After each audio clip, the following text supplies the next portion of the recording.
기도하시겠습니다. 하나님 감사합니다. 오늘도 부활의 확신과 소망을 품고 하루를 시작하게 하신 것을 감사드립니다.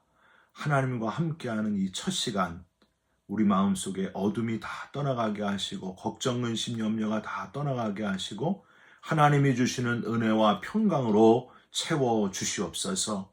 샘솟는 기쁨으로 넘치게 하여 주시옵소서. 오늘도 여러 가지 기도의 제목을 놓고 기도할 때에, 간구할 때에 우리가 알지 못하는 크고 은밀한 일을 행하시는 주님의 손길을 체험하게 하여 주옵소서. 우리 기도에 응답하시는 예수 그리스도의 이름으로 기도하옵나이다. 아멘. 오늘 말씀은 누가복음 24장 28절부터 43절까지의 말씀입니다. 그들이 가는 마을에 가까이 가매 예수는 더 가려 하는 것 같이 하시니 그들이 강권하여 이르되 우리와 함께 유하사이다. 때가 저물어 가고 날이 이미 기울었나이다 하니 이에 그들과 함께 유하로 들어가시니라. 그들과 함께 음식 잡수실 때에 떡을 가지사 축사하시고 떼어 그들에게 주시니 그들의 눈이 밝아져 그인 줄 알아보더니 예수는 그들에게 보이지 아니하시는지라. 그들이 서로 말하되 길에서 우리에게 말씀하시고 우리에게 성경을 풀어주실 때에 우리 속에서 마음이 뜨겁지 아니하더냐 하고 곧 그때로 일어나 예루살렘에 돌아가 보니 11 제자 및 그들과 함께한 자들이 모여 있어 말하기를 주께서 과연 살아나시고 시몬에게 보이셨다 하는지라. 두 사람도 길에서 된 일과 예수께서 떡을 떼심으로 자기들에게 알려주신 것을 말하더라. 이 말을 할 때에 예수께서 친히 그들 가운데 서서 이르시되 너희에게 평강이 있을지어다 하시니 그들이 놀라고 무서워하여 그 보는 것을 영으로 생각하는지라. 예수께서 이르시되 어찌하여 두려워하며 어찌하여 마음에 의심이 일어나느냐. 내 손과 발을 보고 나인 줄 알라. 또 나를 만져보라. 영은 살과 뼈가 없으되 너희 보는 바와 같이 나는 있느니라. 이 말씀을 하시고 손과 발을 보이시나 그들이 너무 기쁨으로 아직도 믿지 못하고 놀랍게 여길 때에 이르시되 여기 무슨 먹을 것이 있느냐 하시니 이에 구운 생선 한 토막을 드리니 받으사 그 앞에서 잡수시더라. 아멘. 오늘은 누가복음 24장 28절부터 43절까지의 말씀으로 길이 바뀌는 순간이라는 제목의 말씀을 함께 나누고 기도하는 시간을 갖겠습니다. 여러분, 부활절은요, 특별히 우리에게 우리 인생에 대해서 아주 진지하게 생각할 수 있게 만들어준다는 사실을 알고 계십니까? 죽으면 끝이다 하고 생각했던 우리 인생의 시작과 끝을 다시 생각하게 하고요. 삶의 의미를 새롭게 만들어줍니다. 여러분, 우리 인생이 뭐라고 생각하십니까? 죄송합니다만 제가 딱 지금 반 100살의 삶을 지금 하루하루 살다 보니까 우리 인생이 뭔가 아주 곰곰이 생각하는 그런 시간을 자주 갖고 있습니다. 여러분, 인생이 무엇입니까? 삶은 한 번뿐이니 망설이지 말고 꿈을 이루어라. 파울로 코엘료가 했던 말입니다. 여러분, 꿈을 이루어가는 것, 그게 인생일까요? 절대 어제를 후회하지 마라. 인생은 오늘의 내 안에 있고 내일은 스스로 만드는 것이다. 론 허바드가 했던 말입니다. 과거나 미래보다도 오늘, 바로 지금이 인생의 가장 중요한 순간일까요? 산다는 것, 그것은 치열한 전투이다. 로망 로랑이 했던 말입니다. 여러분, 치열하게 싸우면서 경쟁하면서 사는 삶, 그게 인생일까요? 삶은 계란 500원이다. 분식집 사장님이 했던 말입니다. 아재 개그라고 하죠. 인생은 뭔지 잘 모르겠고 그냥 대충 사는 게 인생입니까? 사람들이 만든 노래를 살펴보면요, 주님 없는 인생이 얼마나 허망한가 하는 것을 깨달을 수 있습니다. 여러분, 노래가 노래일 뿐이지 별것 아닌 것 같은데 사실은요, 그 노래에 우리 인간의 사람의 진심이 담겨 있다는 거예요. 인생은 나그네 길 어디서 왔다가 어디로 가는가. 구름이 흘러가듯 떠돌다 가는 길에 정일랑 두지 말자, 미련일랑 두지 말자. 인생은 나그네 길 구름이 흘러가듯 정처 없이 흘러서 간다. 최희준 씨가 부른 하숙생이란 노래입니다. 인생은 어디서 왔는지 어디로 가는지 잘 모르겠고 하숙생처럼 그저 떠돌다 가는 길이니 정이고 미련이고 두지 말고 그냥 사는 것이다. 여러분 이게 맞습니까? 또 다른 노래 들려드릴게요. 인생은 미완성 쓰다가 마는 편지 그래도 우리는 곱게 써가야 해. 사랑은 미완성 부르다 멎는 노래 그래도 우리는 아름답게 불러야 해. 사람아 사람아 우린 모두 타양인걸. 외로운 가슴길이 사슴처럼 기대고 살자. 인생은 미완성 그리다 많은 그림 그래도 우리는 아름답게 그려야 해. 이진관 씨가 부른 인생은 미완성이라는 노래입니다. 여러분 너무 슬프지 않습니까? 우리 인생은 쓰다가 많은 그런 편지이고 부르다 멎는 노래이고 그리다가 많은 그런 그림이다. 미완성일 뿐이다. 여러분 이거야말로 얼마나 힘 빠지는 노래입니까? 그나마 작은 교훈을 우리에게 주는 노래가 있습니다. 빈손으로 왔다 빈손으로 가는 내 인생 바람에 실어. 허공을 날자 마음껏 날자 늦은 저녁이면 어떠냐. 장미화 씨가 부른 내 인생 바람에 실어라는 그런 노래입니다. 전 세계를 정복한 나폴레옹은 죽을 때 자기 관에 구멍을 2개 뚫어서 2손을 내밀어 다 모든 사람이 보이게 했다고 합니다. 모든 사람은 다 빈손으로 왔다 빈손으로 간다. 아무리 대단한 사람도 가져갈 것이 없다 하는 교훈을 주려고 했는데 우리는 빈손으로 왔다 빈손으로 가는 것이니 날아보자. 날기 위해 애써보자. 바람에 나를 실어보자 하는 그런 노래 내용입니다. 여러분 빈손으로 가야 되는데 처음 올 때부터 빈손으로 왔고 빈손으로 가야 되는데 뭘 그렇게 집착하고 뭘 그렇게 내 걸로 만들려고 애를 쓰고 계십니까?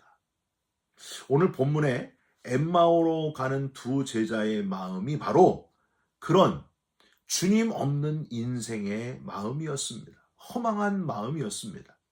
그토록 존경하고 따르던 선생님 예수님이 자기들의 기대와는 다르게 최고 권위자가 되기는커녕 잡히시고 매질당하시고 강도나 흉악범이 달리는 그 십자가에 달려 죽게 된 것을 본 2명의 제자는 아주 큰 실망을 하게 됩니다. 여태껏 저 선생님 주님을 따랐던 내 삶은 뭐가 되는가? 그저 헛된 시간들이었는가? 인생의 의미를 잃어버리고 아주 크게 낙심하게 되었습니다. 황폐하고 절망한 그들의 마음은 아마도 따뜻한 온기가 필요했을 것입니다. 여러분 엠마오라는 뜻은 따뜻한 샘, 온천이라는 뜻을 가지고 있어요. 이름 모를 이 2 제자는 예루살렘을 떠나 주님의 따뜻한 품을 그리워하면서 터벅터벅 한숨을 쉬며 엠마오를 향해 발걸음을 재촉하게 되었습니다. 그래 선생님과 함께한 시간은 일장춘몽이었구나. 꿈이었구나. 잊지 못할 추억이었을 뿐 모든 것을 체념한 이 2 제자는 모든 걸 다 받아들이고 다시 평범한 인생으로 돌아가기로 작정했다고 하는 겁니다. 여러분 엠마오로 가는 길 그런데 갑자기 어떤 사람이 그들과 동행하더니 대화를 하게 됩니다. 그 사람을 잘 모르는 사람인데 우리와 대화를 하는 거예요. 이상한 거는 그 사람이 워낙 좋은 성품의 사람이어서 그런지 그 사람의 말에 이 2 제자가 힘을 얻게 되고 낙담했던 마음에 큰 위로와 용기를 얻게 됩니다. 이 사람이 도대체 누구지? 왜 우리 마음에 이렇게 힘이 생길까? 여러분 어떤 분과 함께 대화하고 함께 있기만 해도 기분이 너무 좋아지는 분, 힘을 얻게 되는 분이 있고요. 아무 말 안 했는데도 그저 옆에만 있는데도 기분 나쁘게 만드는 그런 사람이 있습니다.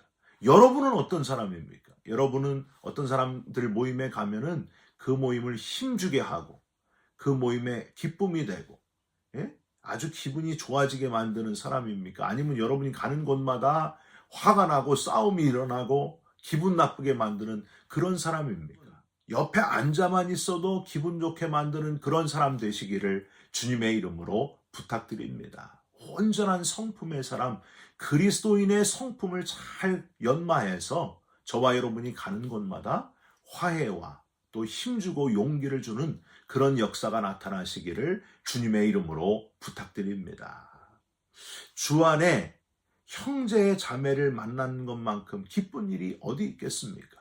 우리가 주일에 예배드리러 성도들을 만날 때마다 서로에게 기쁨을 주고 힘을 주는, 그래서 동역자의 마음으로 부활의 나라 가는 그날까지 서로 격려하고 세워주는 그리스도인 되시기를 주님의 이름으로 부탁드립니다. 그저 옆에서 동행하며 이야기만 나누었을 뿐인데 기쁨을 회복하게 된 두 제자가 29절, 그들이 강권하여 이르되, 이 두 제자는 예수님의 바짓가랑이를 잡습니다. 우리와 함께 유아사이다. 여기서 강권하다라는 말은 헬라어로 파레비아 산토라는 단어인데, 모못에 반대하여, 이게 파라고요. 그리고 비아조마이는 폭력을 쓴다는 말로, 그러니까 폭력을 쓰지는 않았지만은 꽉 절대로 놓지 않겠다는 강력한 붙잡음이 있었다 하는 걸 우리는 알 수 있습니다. 여기서 이 두 제자가 갑자기 자신을 기쁘게 하는 영적인 위로의 사람을 만났구나 하는 걸 깨달을 수 있습니다. 그분이 예수 그리스도십니다. 아직은 두 제자가 정확하게 자기들과 함께한 사람이 부활의 주님이신 것을 깨닫지는 못하고 있었습니다. 30절에 떡을 가지사 축사하시고 떼어 주실 때에, 그때서야 31절 눈이 밝아져 부활의 주님이신 것을 깨닫게 되었습니다. 여러분, 이겁니다. 잘 모르겠는데 왠지 끌리는 마음, 나도 모르게 감동이 되고 마음이 움직여가지고 강권하여 붙들어야 되겠다 하는 그런 마음이 생기는 그 마음, 여러분, 그게 중요한 거예요. 성가대 찬양을 듣는데 세상에서 들을 수 없는 감동, 신비한 그 음악에서 오는 그 은혜, 우리를 지으신 영이신 하나님께 드리는 감사의 고백이 그 찬송에 담겨 있기 때문입니다. 나도 모르게 눈물이 흐르게 되고, 함께 찬송을 부르다가 나도 모르게 손을 들어 주님을 높이게 되고, 또 말씀을 들을 때도, 아니 저건 꼭 나 들으라고 하는 말씀이네, 목사님이 나를 어떻게 아셨지? 아주 내 속속 깊은 곳을 어떻게 아셨지? 나한테 딱 맞는 그 말씀의 감동, 대표 기도하시는 분의 그 기도 속에 담겨진 진심 어린 고백이 바로 내 고백이어서 저절로 터져나오는 아멘, 아멘. 사랑하는 성도 여러분, 이런 감동이 올 때에 이것이 바로 영적인 감동이다 하는 걸 감지하시고, 잘 몰라도 강권하시고 그걸 꽉 붙잡으시기를, 영적인 은혜를 꽉 붙드시기를 주님의 이름으로 부탁드립니다.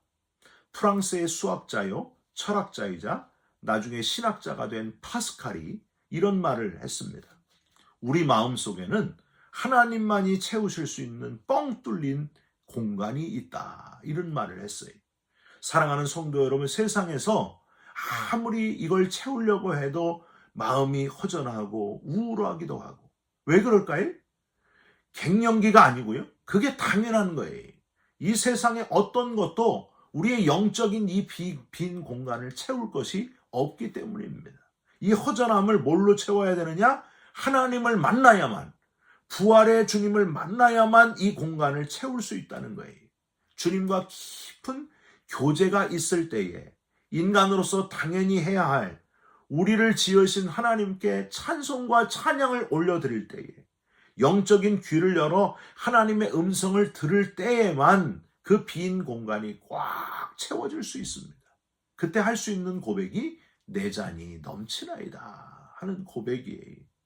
여러분, 바라기는 하나님 앞에 나와서 기도하고 하나님을 찬송하고 말씀을 듣다가 우리의 이 빈 공간이 채워지는 영적인 충만함을 경험하게 되시기를 주님의 이름으로 축원드립니다. 두 번째로 부활의 예수님은 이 두 제자에게 말씀을 풀어서 마음을 뜨겁게 해주시는 그런 분이었다는 사실입니다. 여러분 32절 보세요. 그들이 서로 말하되 길에서 우리에게 말씀하시고 우리에게 성경을 풀어주실 때에 우리 속에서 마음이 뜨겁지 아니하더냐. 부활의 예수님께서 하나님의 말씀을 해석해 주시고 제자들을 영적으로 다시 뜨겁게 만드셨다는 거예요. 중요한 거는 그냥 뜨거우면 안 되고 성경을 풀어주실 때에, 즉 하나님의 말씀을 기초로 해서 뜨거워져야 된다는 거예요. 그냥 뜨겁기만 하면 성령 충만이 아니라는 거예요. 불러 무조건 믿습니다. 이래가지고 되는 게 아니에요. 그렇게만 하면은요, 신비주의에 빠질 가능성이 아주 높습니다. 말씀, 성경에 기초해서 뜨겁게 세워져야 된다는 거예요. 제가 한국에 있을 때 어느 교회에 이제 부흥회 광고지를 보니까 부흥사 목사님 전신 사진을 아주 그냥 포스터에 크게 대문짝만하게 실어놓고요. 옆에 뭐라고 써있냐면 신경통, 류마티스, 관절염, 각종 암, 모든 병이란 병은 싹 고쳐줍니다. 오라 누구든지 오라 뜨겁게 막 이렇게 써있더라고요. 제가 참 그 광고 포스터, 부흥회 포스터에서 참 안타까운 것은 예수님이라는 단어가 하나도 보이질 않아요. 부흥사 목사님이 마치 약장사처럼 모든 병을 다 고쳐준다, 그런 내용으로만 그냥 도배가 되어 있더라고요. 놀라운 병고침의 역사가 있을지 모르겠지만 가장 중요한 것이 빠져 있구나 하는 생각이 들었습니다. 가장 중요한 하나님의 말씀을 깨닫게 되고 말씀 때문에 뜨거워져 가지고 삶의 변화가 하나하나 일어나게 되는 것, 예수님의 십자가로 인해 내가 구원받았음을 깨닫고 죄사함의 그 신비한 경험을 얻게 되고 거듭나게 되는 것, 이게 첫 번째고요. 그 다음이 병이 치유되고 문제가 해결되는 역사가 일어나게 된다는 거예요. 이게 옵션이라는 거예요.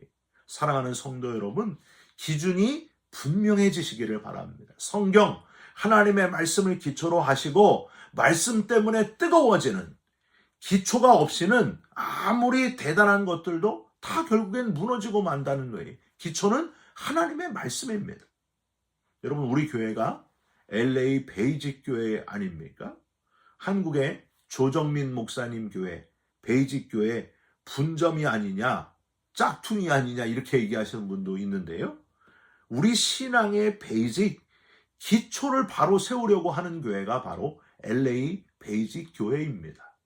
하나님이 주인이시고 내 마음대로 한 남자와 한 여자의 결혼을 바꿔서, 성경적인 그 결혼을 싹 바꿔서 사랑하는 두 사람의 하나됨이라고 동성결혼을 허용하는, 그렇게 하지 말고 캐논, 하나님의 말씀 성경을 기초로 신앙을 바로 세우는 교회, 진짜 교회가 되기를 원하는 교회, 그게 LA 베이직 교회입니다. 교회 건물이 없거나 불편해도 신앙의 기초를 올바로 세워가는 교회, 부활의 예수님을 말씀 속에서 뜨겁게 만나고 인생의 의미를 분명하게 발견하게 되시고 인생의 목표가 분명하게 확신 있게 되시기를 주님의 이름으로 축원드립니다. 마지막으로 부활의 예수님은 신비한 부활의 몸을 보여주심으로 우리 인생의 새로운 목표, 우리 인생이 업그레이드 될 그 모습을 미리 보여주셨다는 사실입니다. 여러분, 예수님이 신이신데 십자가에서 뭐가 아프냐, 죽은 척했다 하는 이단이 있어요. 이걸 가연설이라고 하고요. 아니다, 예수님은 신이 아니라 인간이었다. 그저 위대한 인간 중에 하나였다. 그래서 위대한 영웅이 된 사람 중에 하나라고만 생각하는 사람들, 역사적인 예수에만 치우치는 이단, 이런 자들을 에비온파다, 이런 이단이 있었습니다.